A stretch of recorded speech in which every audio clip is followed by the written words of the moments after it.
Boa tarde, pessoal. Aqui quem está falando é o aluno Carlos Daniel Almeida Santos, do curso de Agronomia da UFRA, campus de Paragominas, certo? Aqui estamos representando, por meio de uma maquete, uma célula vegetal, certo?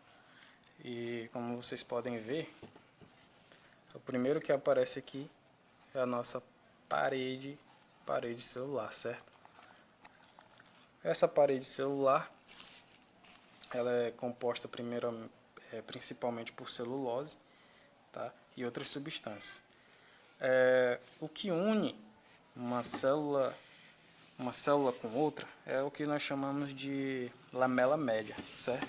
Como aqui está representado, certo? Aqui é uma célula, aqui é outra célula, aqui é outra célula, e essa linha que passa unindo elas é o que chamamos de lamela média, certo? E esses espaços, porque elas não encaixam uniformemente, esses espaços é o que nós chamamos de espaços intercelulares, certo? Bom, nessa parede celular primária, ela não é, a espessura dela não é uniforme, certo? Há alguns cantos, alguns espaços nela que são mais finos, algumas falhas, entendeu? Não são furos, mas são umas camadas bem finas mesmo de parede celular, certo? Nesses espaços é o que nós encontramos os campos de pontuação, certo? E aqui nós temos o campo de pontuação simples, que aqui é a nossa parede celular, certo? E pode ver que aqui ele não cresceu, esses espaços aqui estão vazios, é o que chamamos de campo de pontuação, certo? Aqui é um campo de pontuação simples. Aqui é quando ele forma uma areola, certo? Quando ele forma essa areola aqui, que desenvolve essa câmara de pontuação aqui no meio, certo? E aqui é o mesmo campo de pontuação de forma em areola, só que ele cria esse que nós chamamos de poros, certo? Ele cria uns poros nesses espaçamentos, certo? E aqui é a semi-areola, que ela cria essa areola só de um lado desse campo, certo?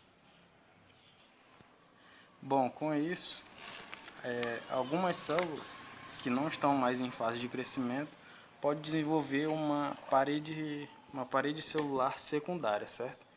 Que ela é que promove resistência à célula, ela não cresce, certo? O que cresce é a parede celular primária. A partir do momento que essa célula para de crescer, ela forma essa parede secundária. E pode haver uma parede secundária, pode haver uma parede, duas paredes, até três paredes secundárias, certo? Voltando para a parede celular primária, ela também contém, juntamente nos campos de pontuação, os plasmodesmos, certo? Os plasmodesmos, eles são espécies de caninhos que eles vão se comunicar uma célula com a outra, certo? E para essa comunicação acontecer, tem um retículo endoplasmático, que não é nem o rugoso e nem o liso. É um retículo endoplasmático diferente, certo? Que ele liga uma célula com a outra, transporta substância, tá?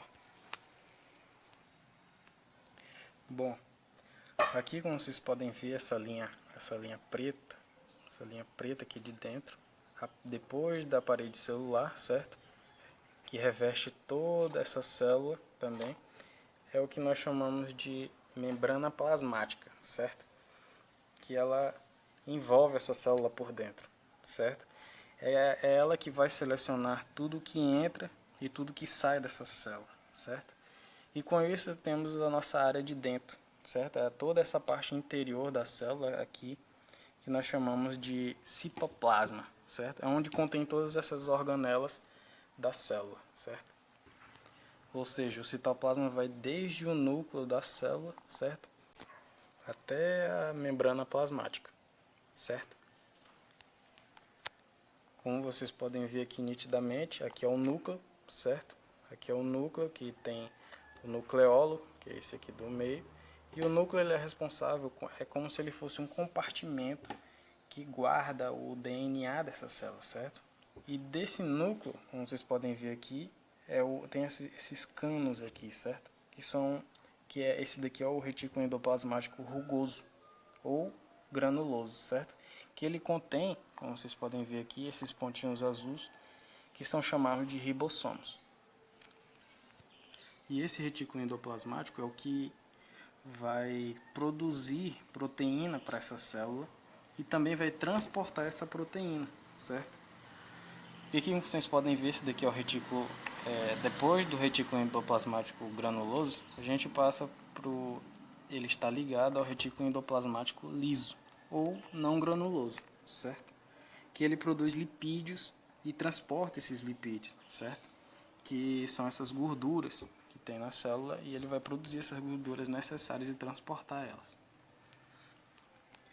Como esse retículo endoplasmático rugoso e liso, ele produz substâncias para essa célula, então desses retículos eles vão passar para o complexo de Golgi, ou complexo de Golgiense, certo? Que é esse daqui, laranja aqui. Como vocês podem ver, esse aqui é o complexo de Golgi, que ele vai armazenar essas substâncias e vai selecionar o que é melhor para a célula, certo?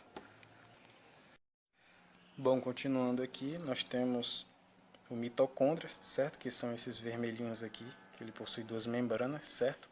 Que é o que vai produzir a energia para essa célula, ou seja, ele vai absorver a luz do sol que bate na planta e vai transformar em energia, certo? Um tipo de energia para essa célula, que vai dar força para essa célula, certo?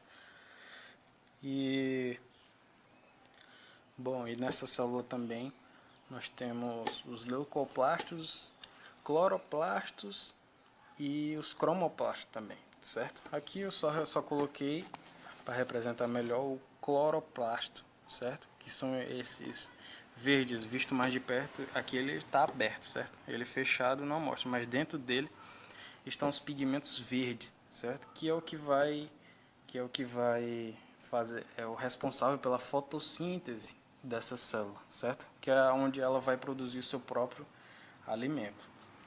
Os leucoplastos, que não estão representados aqui, são os que produzem, que armazenam as substâncias, certo? E os cromoplastos é onde vai ter os pigmentos, onde vai dissipar a energia em forma de calor, certo? Onde está representada a cor das plantas, os frutos, certo? E o citoesqueleto, certo? Que vai estar ligado diretamente ao desenvolvimento de proteínas e o crescimento dessa célula, certo? É a base para toda a célula. Bom, outra organela aqui que contém na célula vegetal é essa organela maior que nós temos aqui, que ela é o vacúolo central, que nós chamamos ela de vacúolo, certo? Vacúolo central, certo? É onde onde armazena água e outras substâncias, certo? É composto de suco celular. E à medida que essa célula vai crescendo, o vacúolo também vai crescendo junto. Ele cresce tanto que ocupa 90% de dentro dessa célula, que ela vai empurrando as outras organelas para os cantos, como vocês podem ver aqui. O cloroplasto, a mitocôndria, o complexo de Golgi, e vai pressionando o núcleo para o canto também. Por isso que na maioria das vezes o núcleo de uma célula está mais para o canto por conta desse vacúolo aqui, certo? Muito obrigado.